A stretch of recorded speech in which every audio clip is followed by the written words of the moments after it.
Assalamu alaikum and good afternoon, good evening, everyone. Welcome to the webinar, My PM Journey. My name is Raja. I am the chair of the Association of Muslim Project Managers, and we are joined here today by none other than Mr. Akber Latif, who will be presenting his PMP journey. So over to you, Akbar. Yeah, thanks, Roger, and thanks for inviting me on to go through my recent PMP journey I had and obtaining the PMP certification. Assalamu alaikum to you all. So I'll go through what my journey is today. You can see the agenda in front of you. If you have any questions, if you have any comments or questions, you're welcome to type them on the Teams chat, or you can reserve them for at the end where there'll be some time for questions anyway. If you can put your mics on mute, that would be really helpful. I know we're getting a few more people in now, but I'll make a start anyway. So just to run through the agenda, I'll give you a better introduction of myself on the next slide, but the first point, will be the introduction. Then I'll go through a background and the reason, the motivation behind me applying for the PMP certification, the preparation, the journey I had to go through that would led me to sitting my exam and then being successful in it. Any lessons I've learned along the way that I can pass on to you all. Then now that I have got my PMP certification, what impact does that now have on my career going forward that I want to sort of take value from? And then also advice to whoever's listening here and who this gets shared to in terms of those who want to aspire to be PMPs, project management professionals. And then, like I said, at the end, we'll have some time for questions. So a bit of a background to myself. So my name, as Raja introduced me, my name is Akber Latif. I'm a senior project manager at Mott MacDonald. I started my career in project management about nearly 18 years ago now, when I was an engineer and I was given the task to also manage the engineering projects that were handed over to me. That was my early sort of look at how to manage projects. I went into the gas industry and then into the nuclear industry. And in the nuclear industry, I was able to get a further qualification in attaining my project management degree. And through that journey, spending 10 years at Sellafield Limited, I was able to gain my other project management qualifications associated with the APM, and that was the PFQ, the first one, the PFQ, the fundamentals qualification. Then moving into the PMQ, and then once I obtained those two, after some period of time, gaining some years of experience, I then obtained my MAPM, which is the full membership with the APM. And just a few years ago, I was able to then apply for my chartership, the CHPP with the APM. So yeah, that's been my journey, especially through the APM. But yeah, the sectors I've gone through is gas, nuclear, utilities, infrastructure mainly. Why did I do this? Why do I continue to sort of seek out ways to learn and attain certain qualifications? Well, I want to not just although with the APM, I've gained that recognition and that the qualifications within the UK through the APM. I think the next step for me now is to try and get that broader global presence and recognition. So the PMP does just that and gets you on that journey. It's also to benchmark yourself against other project managers outside of the UK and see how you match up to them. Can you, the qualification that they have? Am I able to get it, having spent the entirety of my career in the UK? And then now that I have got it, my motivation before getting it was, can I build some credibility when I network with other professionals, when I speak to recruiters, when I'm even managing my own projects at Mott MacDonald? Can I gain that credibility through my colleagues and seniors and those who work for me? Sorry, And just then, to interrupt you there, Akbar. Are you sharing the slides? I don't think we can oh, see we're the not showing slides. the slides? I don't think we can Let see them. me try again. I did. Can you not Oh, see that? we can see them now. Thank you. Oh, sorry. Yep. So it's just the first main slide anyway. So yeah. So and then ultimately one of the aspirations I have is to go and manage projects in the Middle East. And knowing that in the Middle East, PMP is a sort of an expected qualification for project managers to have. So that as well motivated me to go down this route. So I'll just go on to the next slide. Yeah, so the preparation journey. So I'm going to just sort of go through what I did. So the very first thing I did is I registered onto the PMI website, the Project Management Institution website, who are the association, the board that provide the PMP certification. So I went on the website. That you register on their website. You say you want to apply for the PMP certification.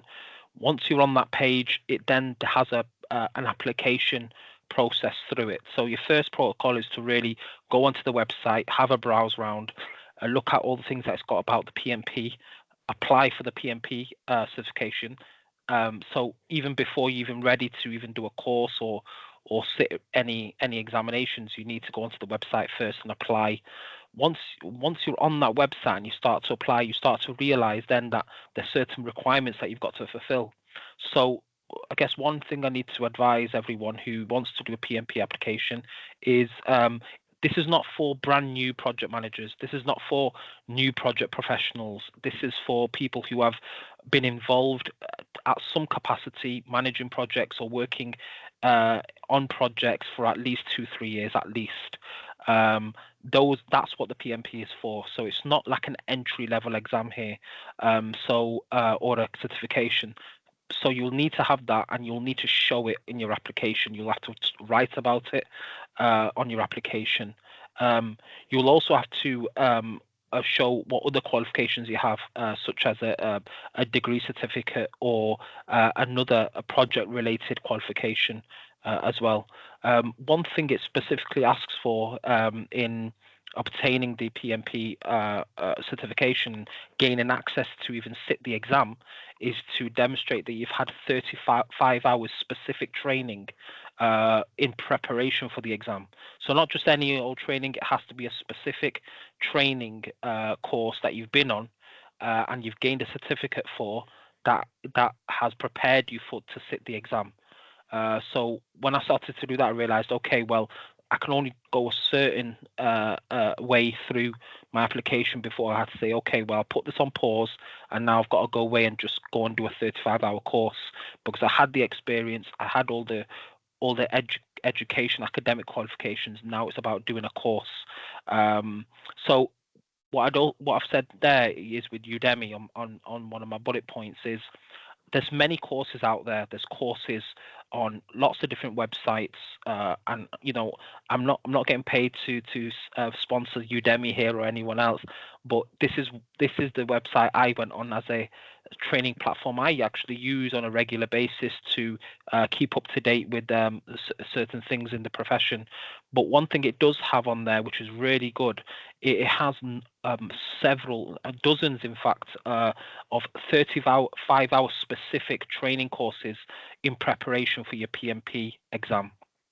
So obviously they've set it up. They've set up these courses, these trainers, specifically to cater for those who want to apply for the PMP certificate. So my advice is go on Udemy, browse around on there. You can either be a monthly member on there, subscriber, or you can just look at what courses are on the website and enroll on a particular course and just pay for that one course. My advice is that you become a member. It's not a contract, so you just have to pay every month. I think it's around about £25-30 a month, and you gain access to everything on the website, more or less. So that would be my advice as well. The best course that 35-hour training course, in my opinion, and it's the most popular one, and in fact, it's probably the most popular in the world. I've heard is the one by TIA, and it's a gentleman called Andrew Ramdale.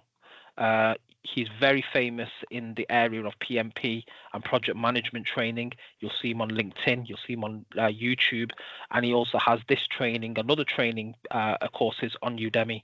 Go and check that out. That's the course that I did, and that's the one that not hundreds of thousands of people have sat in that course and passed their exams. So that's one I would go away and advise you to do. Once you've done that course, you'll have there's an exam at the end, you'll have a certificate. With that certificate, you then go back to the website and you complete your application to gain access to an exam. What I'd also say as well is you need to take a lot of mock exams. The exam is 4 hours.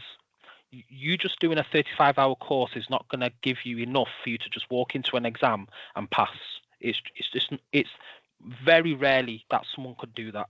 You have to sit mock exams. You'll gain all the knowledge, but then you have to go and practice how to answer those questions. You have to get your mindset right.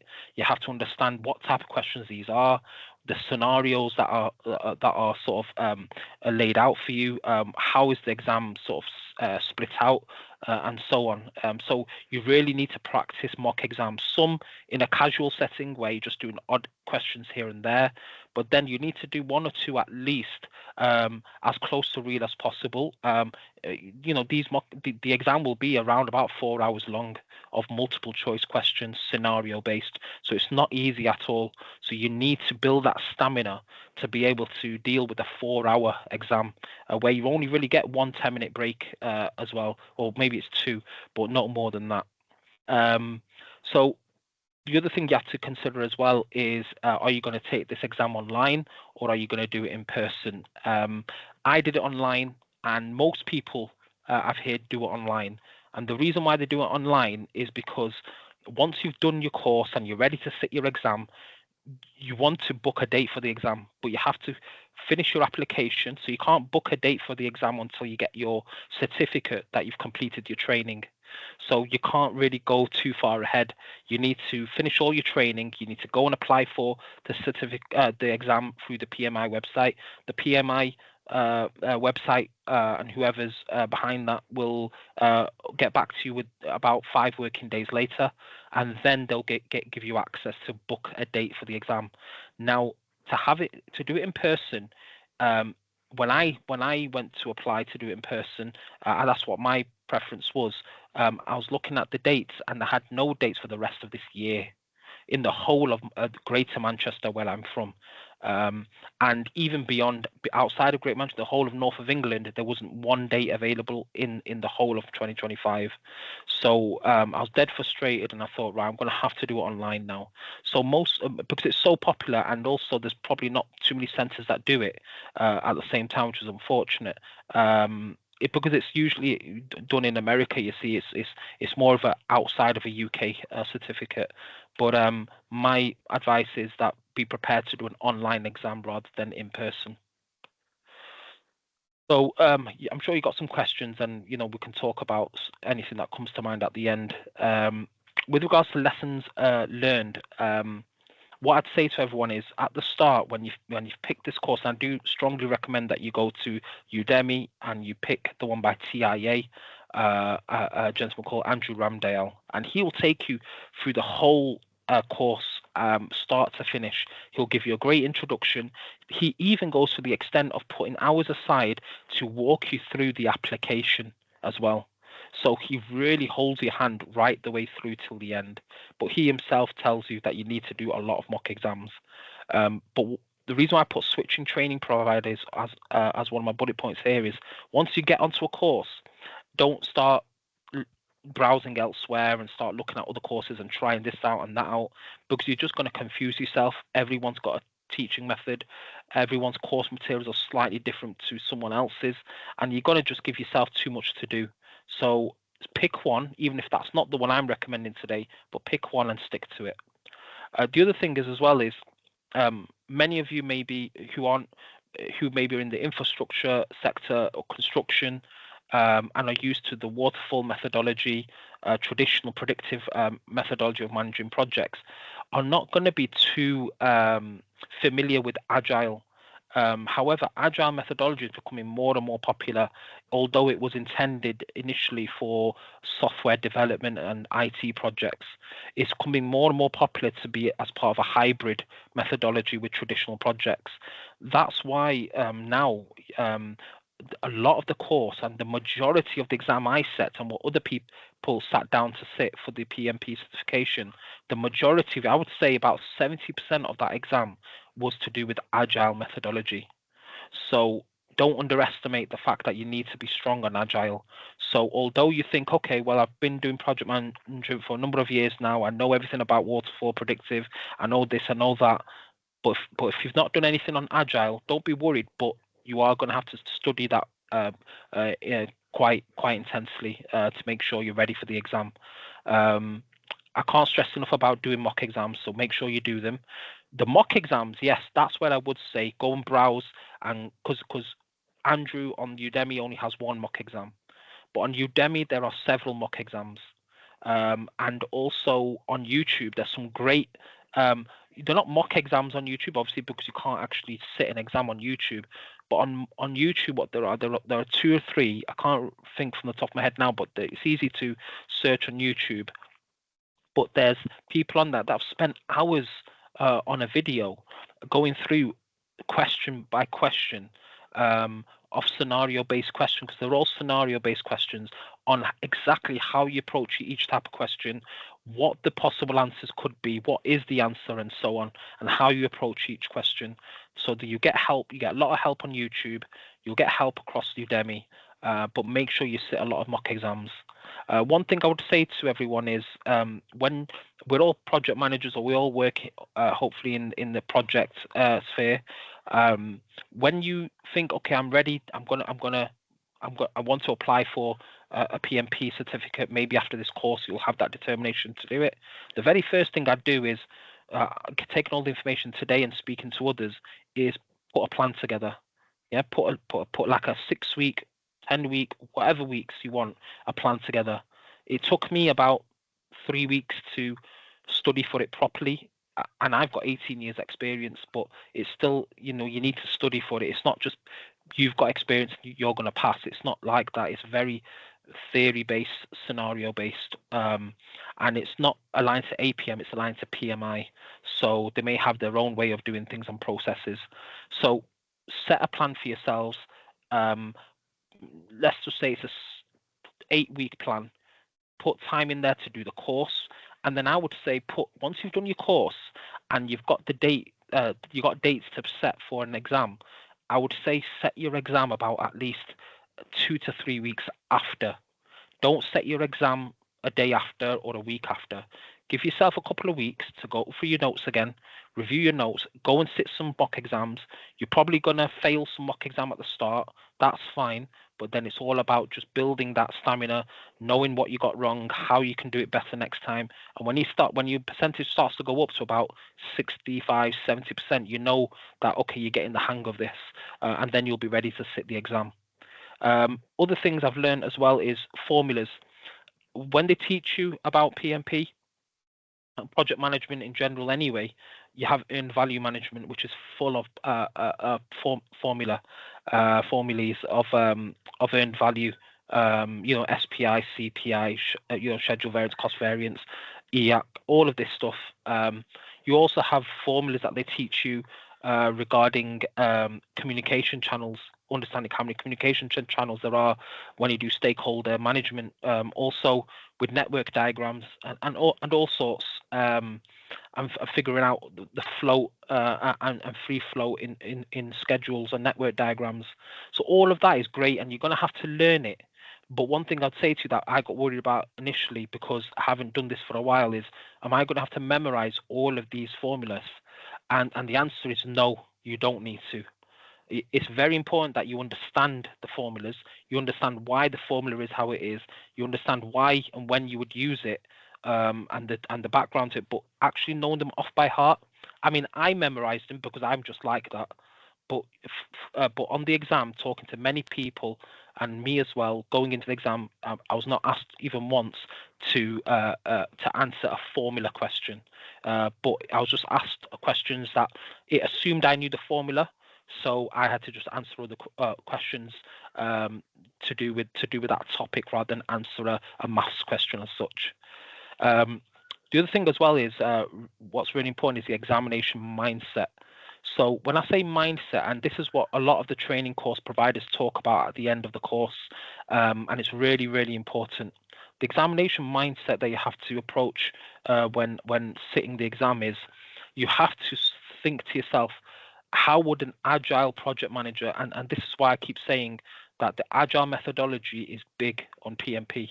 So how would an agile project manager deal with this situation? Not how you would deal with it, not how your 10, 15, 20 years of experience would deal with it, not what you think is right, but how would an agile methodology or PM deal with this situation? So that's the mindset you've got to have. And that mindset is all about what's the most collaborative way to deal with this problem. Yeah.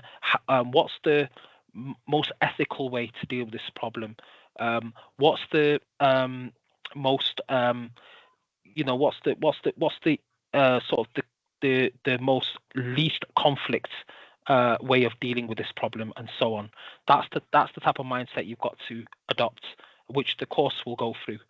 And then lastly, the online exam readiness. So I did do it at home, and there are a lot of things you've got to make sure you've got in place. I thought I could do it with my work laptop, but good job I checked, because there is I think it's by a company called Pearson VUE, the course, the actual exam provider. It's by a company called Pearson VUE, and they send you a link to check whether your laptop actually is compatible to downloading their software and sitting the exam. When I did it, my work laptop had a firewall on there, it wouldn't let me. So then I had to go and find someone who had a laptop who would lend me their laptop. It got stressful, I didn't realize.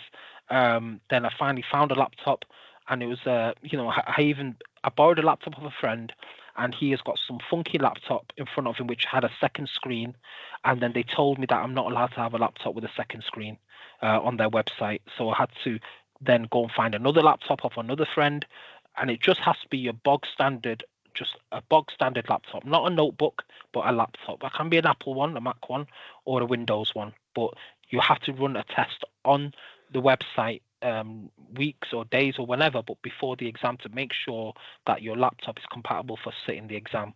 And also just general exam readiness. You need to make sure you're in a quiet room, ideally in a room, they say, where it's not full of lots of books and notes on the walls, because they can't be sure whether you're sort of cheating, basically, because there's probably been people who have tried to do that in the past. So you want to be in a clean area, a quiet area, at home, and connected also to a strong Wi-Fi as well. I used an Ethernet cable just to be absolutely sure that my Wi-Fi wouldn't go out and it was fast enough. So these are the types of things that you need to check, but all of that information will come when booking your exam. But it is something that you're going to have to consider. And if you don't have any of those facilities, it may be that you have to do it in person then. But most people do it online, so you shouldn't have too many problems.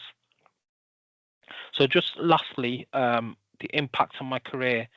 So by me getting the PMP certification, and I got my when I sat my exam, it was 4 hours.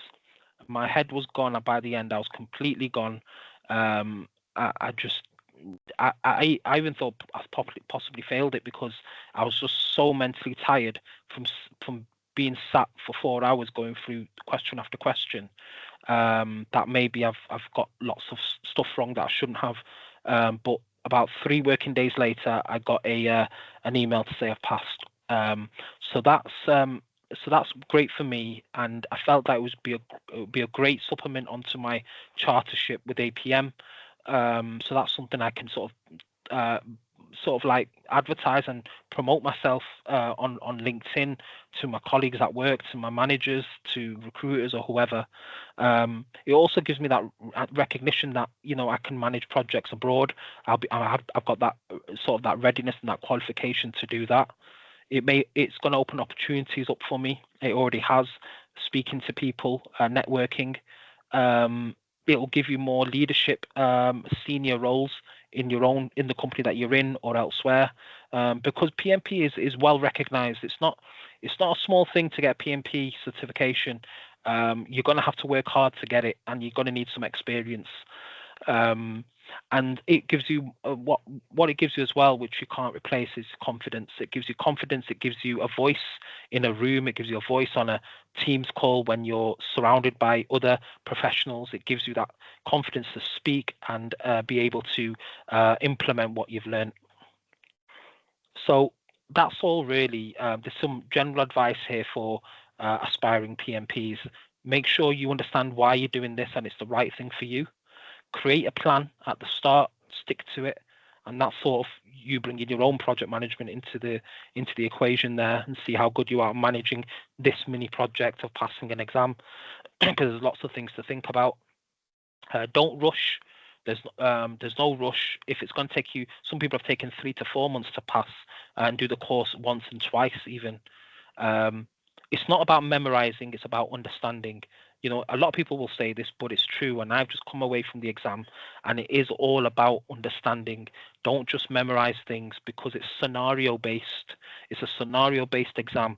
So when they ask you all of these different questions, you're going to have to think about, okay, what the stuff I've learned is, how would I apply that? You won't get many questions which says, which is going to be straightforward questions like, you know, pick the best so and so, or what does this mean, or what does that mean? You know, it would be a lot easier if it was that. So it's not about memorizing, it's about understanding. And I can't emphasize enough: practice, practice, practice. Do as many exam questions as you can. There's plenty of opportunities to do it out there, but Udemy is a great platform to do it on. There's plenty of course providers on there, and there's plenty of mock exams on there as well. And I said at the end there, study to learn, not to pass.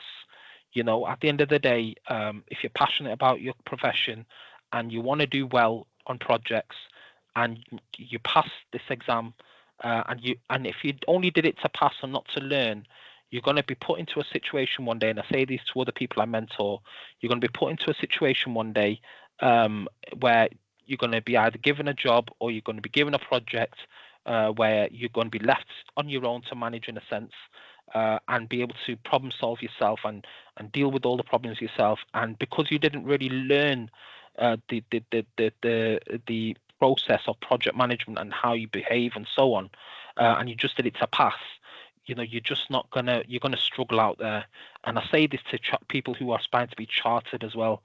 You know, don't just be in a rush to get chartered, because once you get chartered and you've got that badge, it looks great. But what you're telling the rest of the world around you is, put me in a complex situation, a complex project, and I will solve it, and I will get you to the end. And it's great being able to say that. It's a different thing actually doing it. So study to learn, not to just pass. So that's the end of my presentation. At the end, when you hopefully will pass, you'll get a certificate like that, and then hopefully you can share it with your work colleagues, family, and friends as well, and really enjoy the success that you got from your hard work. So that's everything there. Raja, back to you if there's any questions. Thank you so much for that, Akber. It was a brilliant presentation. We'll quickly run through some of the questions and I guess some of the answers as well. So Aisha's been an absolute star in the chat. She's been putting the links to the Udemy PMP certification that you've talked about and the mock exams and mock questions.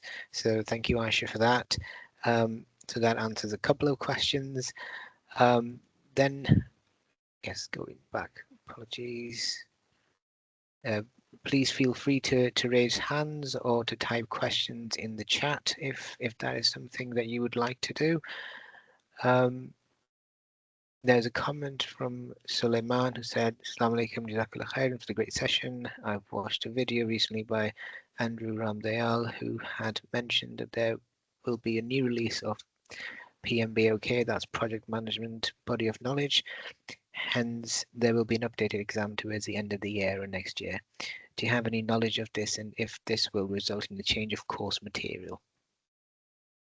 So what I'd say to you is if that is true what you're saying, then it is worth finding out a little bit more on that. Of course, I haven't looked into that because that information hasn't come to me.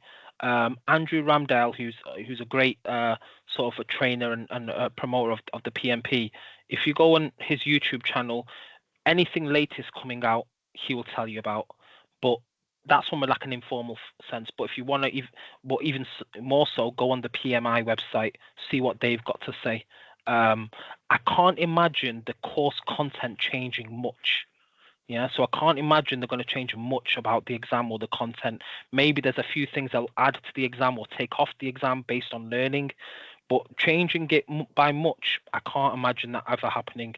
So my advice is just crack on as you are, but keep an eye out for any updates that may come through Andrew or through the website. And even the course that Andrew does on Udemy, he updates his course accordingly all the time, and he will leave a comment and so on to make sure it's all aligned to the latest requirements. So you'll always be up to date. You shouldn't be left out in terms of updates. Thank you, Akbar. The only thing I'd like to add to that is that usually if there is a change of content, if there is an update coming, PMI, who is the organization behind PMP, Project Management Institute, there would be enough warning on their website. There would be advertisements of the changes that are due to happen, and there would be an absolute cutoff date of when the old course content or even if it is a different exam format, when will that cease to occur, and when does the new one start? I mean, we've recently gone through a similar phase with the Association for Project Management, APM, where there was some key changes in the way they were running their APM PMQ exams. There was a change from a more essay-based to an MCQ style marking system or questioning. So, but again, there was enough forewarning. There was enough, there are the trainer sessions before that. So there is a lot of thought process that goes behind it. So, yeah, watch this space. There is a question from Muhammad Aman. Assalamu alaikum, rahmatullahi wa barakatuh. Wa alaikum salam. As we are in the UK market and working on UK projects in the construction industry, is PMP better or APM? Also, I believe in achieving CHPP in the long run. APM is the only route? Question mark. Yeah. So on that, in terms of the UK market, yes. In the UK, the predominant project management body, I guess, is APM and maybe Prince 2 as well. That is true. So if you are looking to progress in a career and develop yourself within the UK, then definitely do your PMQ. That's probably of a similar level to PMP, probably just slightly behind it, I think, in terms of what they require from you. Because with PMP, they require you to already have a certain level of experience for you to even apply. So, on PMQ, I don't think you need to do that, but have a look. So yeah, you're right. APM is the predominant one. However, what I would say is when I was studying the PMP, the last time I did sort of my PMQ was around about maybe 12, 13 years ago, and the PMP, the course content is very very similar, and the PMI provides so much training and so much information that just solidifies your project management knowledge. So there's nothing wrong in getting PMP as well. Like I said, I did it, and I'm in the UK, and although I've got future aspirations to go abroad, I still would have done it even if I didn't, because I just think it's a nice thing to have on top of your CV and on your profile. APM is the only route for CHPP. Yep. If you want to be chartered in project management, as far as I'm aware, the only one is the CHPP, and that's through the APM route. No, thank you for that, Akbar. Again, a couple of add-ons from myself. I just can't help myself, can I? So it, you are quite right. I guess just thinking about how they are different.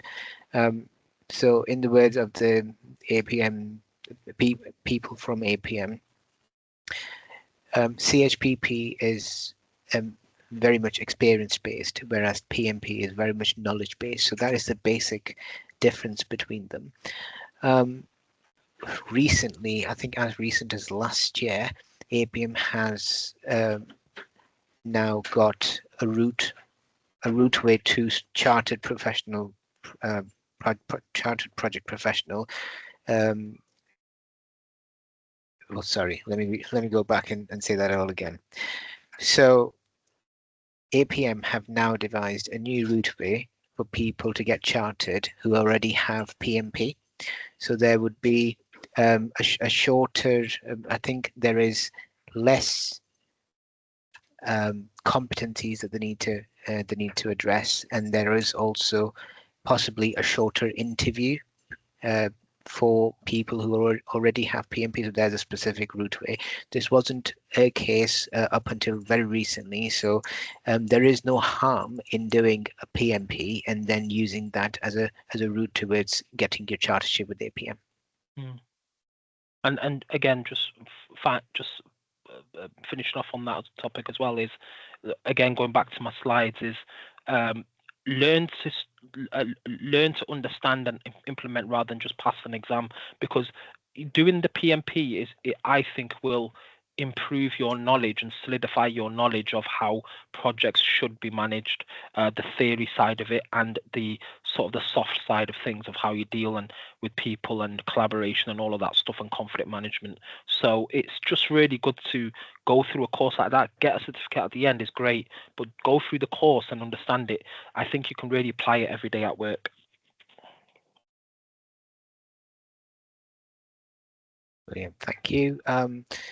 Right, so the next slight comment and then a question on the back of that is, I don't have a choice for a PMP right now, but perhaps in the future. For now, what would be best to have, Prince 2 or a PM? I'm guessing it says. Yeah. So it depends really. I'm not too familiar with Prince 2. I studied a little bit at university, but I didn't do anything more. From what I've heard, Prince 2, it's good. It's aligned to certain sectors that I may not be involved in, like maybe government based or healthcare or whatever. So maybe Raja can touch on that. I don't know, but so that you need to decide what sector you're in to know who you're going to align with more. But the APM doesn't. I don't think the APM sort of cuts you off from any particular sector. So doing the APM, and if you're in the UK, just align yourself with the APM, get your PFQ done, get your PMQ done, get your experience in projects for a number of years, then go for your MAPM. You can build it like that. Prince 2, unless there's a specific request to go with Prince 2 for a sector that you're working in, that would be my advice, but I don't know what Raja thinks. It is always an interesting conversation when you kind of throw Prince 2 in the picture as well, because I guess for me, the proof is in the name. So Prince is short for project in a controlled environment. And as project professionals or anyone associated with the project management profession will tell you, projects are never in a controlled environment, or they cannot be in a controlled environment. So Prince 2 as a methodology, I believe if you are being asked to produce evidence of it, or if you are working actively on it, I think it came from more of a government pushed in the 2000s up until I think 2009 2010, when people were starting to catch up on the fact that the actual application of Prince 2 in the actual construction industry was limited, just because the methodology didn't extend to certain norms in the construction industry. Again, project in a controlled environment sort of mentality. So I did my Prince 2 foundation some time ago, and I wasn't keen to progress onto a practitioner level, possibly because I moved to the Middle East as well, and it wasn't a thing in the Middle East, so it kind of dwindled off for me. But I guess my advice on that would be, if your employer or if your sector is asking you to do it, if you can see that this is the route towards getting forward in the project profession, in the career that you in the sector that you've set out for yourself, then absolutely do it. Again, I might be wrong on this, but with the APM, there used to be a route for Prince 2 practitioners before chartership, before APM got the chartership, the Royal Charter. It used to be called RPP, which was Registered Project Professional. So to get to Registered Project Professional, there was a route through Prince 2. So I'm not sure whether that's still around or not, but there was some recognition there. So again, if for any profession, at least in the UK, and potentially worldwide as well, chartership is broadly seen as the gold standard. So if you talk about quantity surveying and RICS, if you talk about the ICE and chartered engineers, that chartered standard is the gold standard, and the only chartered body for project management in the world at the moment is the Association for Project Management. So I would say it is a very sector-specific question whether or not you would want to go for Prince 2. But I won't say I'm not a fan, but in my sector, construction, I've found limited application of Prince 2.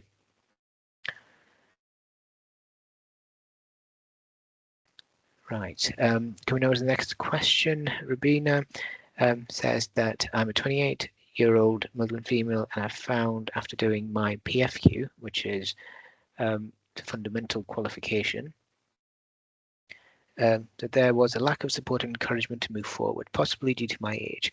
My main passion was construction, although I currently work in the NHS. I found that no one was willing to provide any work experience, so to speak, so I could learn as I go along. How do I overcome this? I mean, first of all, well done for keeping that determination going after completing your PFQ, and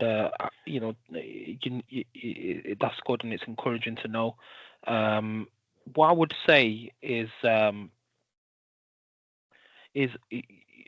the PFQ is great. That gives you an introduction into the profession. What I would advise you is get yourself onto a PMQ course, the PMQ or even the PMP, but one of those two, possibly the PMQ in your situation. And the reason why I say that is because getting your PMQ certification will get you more recognized with recruiters, with opportunities. The PFQ may not. The PFQ, if you get it and you're already working in an existing company and they're developing you, fine. But if you're trying to sort of move and manage your own career going forward and develop, then I'd say get your PMQ done. That will give you a more deeper knowledge of project management. It will show to recruiters and your seniors and your colleagues that you have a more deeper knowledge and understanding of how to manage projects. And then after that, it's just really about networking with people on LinkedIn. Get yourself on LinkedIn. I don't know if you are or not. I say it to everyone. Get yourself on LinkedIn. It's an opportunity for you to talk about your profession, to promote and highlight all the good things that you've done in your career, to reach out to recruiters, reach out to colleagues, get people to recommend you, search for jobs. Get yourself on LinkedIn as well. But it's a process. It's a journey you got to go through. But that would be my advice. Brilliant. That's really good advice. And I think, again, adding on to that, what I'd say is career progression, any career change is never a linear process. It's never from A to B to C. It could go in zigzags, it could go in circles and roundabouts. So you just need to understand where you want to go to, and if there is a route in which you can get there. So I think even if you're talking about the NHS, the NHS, and I'm talking very broadly here to give you some examples of what you can potentially explore even while working within the NHS. There will be internal recruitment at the NHS, as is the case with any other organisation. There will be an estates team looking after the estates, the maintenance, so you can get construction experience from that. You can get fit out experience from that, and through that experience, you can leverage that experience to either get into more estates management or go into capital delivery, because all of the NHS trusts would have a set budget to either do refurbs or do additional construction. Now again, that would come with its own limitations, because new builds, especially within the NHS and the health sector, are few and far between. So if you wanted to think about just gaining experience, you could potentially look at having those conversations with the estates team within your trust and try and see if they've got any vacancies available to get at least some experience. Again, qualifications is again something that, get qualified to learn rather than get a document or get a certificate at the end of it, as it was previously said. So potentially a route way, but again, no one can be an ageist. They can't say that, because you fall within a specific age bracket, we're not going to employ you. I think what the conversation that people need to have is having a realistic understanding of what it might pay, given your qualifications and your experience and what you bring to the table. And if that means you get recruited as an assistant project manager, it might not pay as much if you have done something else for the last 20 years in a different field or a different industry, and you've gained significant experience. So that is something to consider.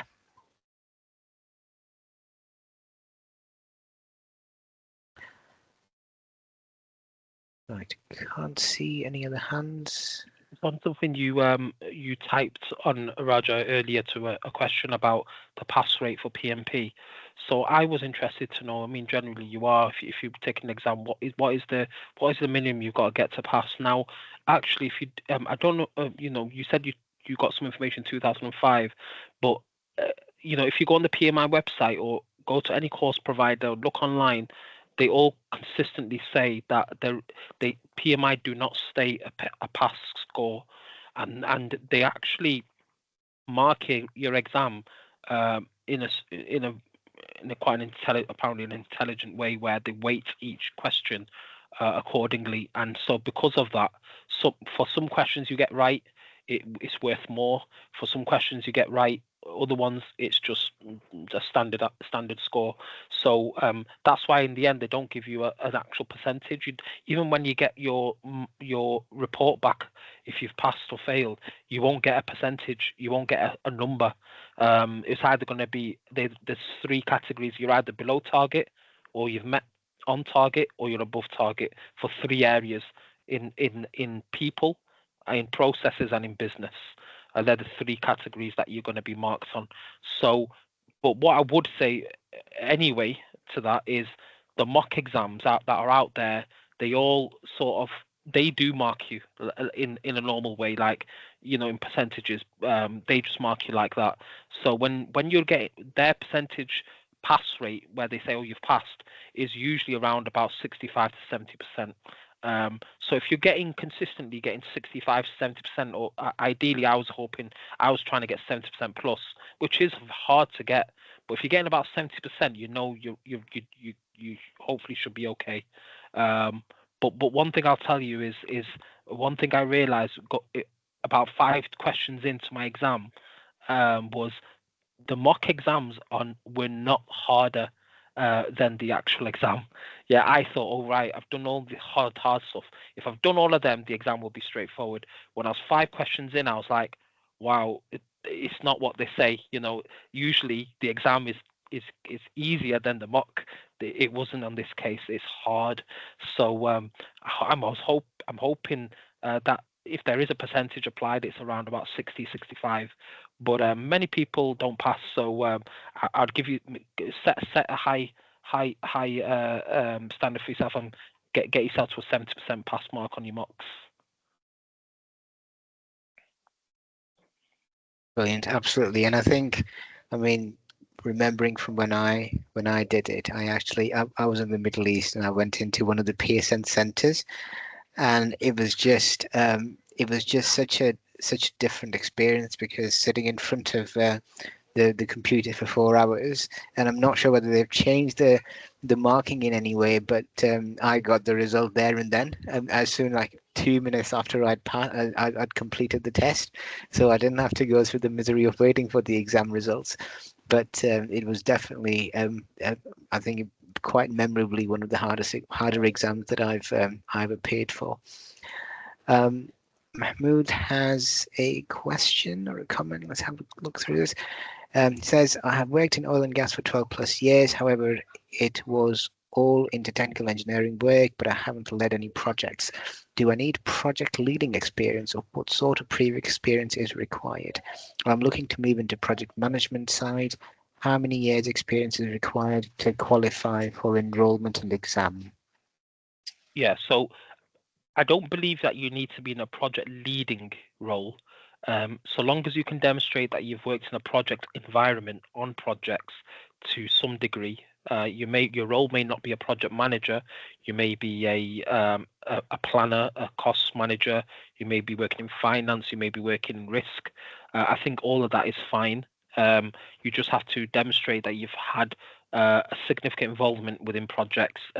And what, if I can remember now, going back to my PMI application for the PMP, you have to write about what your experience was like in terms of responsibilities over a 3-year cycle. So a 3-year cycle, you need to show and demonstrate that you've got a 3-year cycle of experience that you can talk about. It doesn't have to be hugely detailed and hugely complex, but enough to convince the examiners that you've got some project management or project experience working in a project environment. And that's why I say, like, I'm not sure for PMQ with the AMPM, as far as I'm aware, I can't remember them ever having this sort of requirement or condition for you to apply just to even sit the exam or sit the course, whereas PMP do, which tells me that with PMP, it sits a bit more of a high level for me in terms of what's required and being recognised to have it as well. Thank you. We've got a question from Siraj Dean, who asks, what about one who has experience from core engineering discipline, but never done any project management experience? If you're talking about getting the PMP certification, it's a good question. I've not come across. It's not usually, engineers don't usually like to get project management qualifications. They look down on us. So it's good to see an engineer wanting to have it. But I personally can't see it being a problem, because you're working in a project environment nonetheless. So even though you're an engineer, you've worked in a project environment. It might be a little bit harder for you to grasp all the concepts and the fundamentals of the theory in project management. So it might be tougher for you to learn all of that than someone who is a project manager, for example. But I can't see it being a showstopper that because your experience is just in an engineering discipline that you're not going to be able to apply and get the certificate. But I'm not 100% sure on that. But I just can't imagine that will be a showstopper for you. Brilliant. And what I'd like to add is, you can always approach PMI and ask them about any specific questions that you might have, and they should be able to guide you more. We're coming towards the end, last 4 minutes, and I've got a bit of an anecdote. So I remember when I did my PMP, one of the things that can happen. They always say, one of the possibilities is that you can get randomly selected for an audit. I'm not sure whether it's still going on now, but this used to be a paper-based a paper-based application that you needed to literally, you needed to apply online, and then if you were selected, randomly selected to get audited, you'd have to send your hard copy of evidence that you've applied on the basis of to the head office address in New York. And lo and behold, my luck, I was randomly selected, and so I actually went through the process of submitting the additional qualifications and the substantiation on the back of which I'd applied. So yeah, there used to be that process. I'm pretty sure it's still around, but yeah, just cognizant of the fact that you can get pulled up as well.